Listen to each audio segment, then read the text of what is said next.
एक शेयर कीजिएगा भैया, एक सपोर्ट कीजिएगा, एक लाइक दीजिएगा।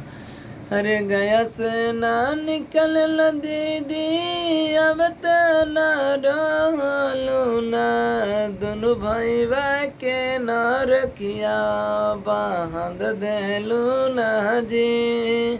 छोटका ना भैया आइल तो रखिया बहननु जी, हाथ के कालाई के ना कंगन जी।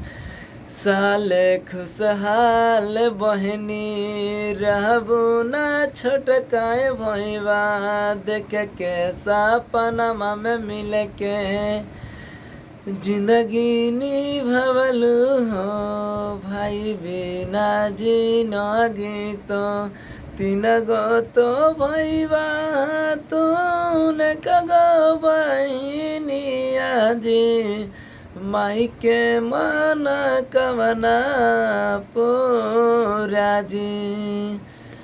जब जब आईबो है दीदी, गया से कोरे चिंगावा से जी, छोड़ के ना बतिया पर सोच के कालाई जी। हम के बांधल है खाती रहलू नाराज जी।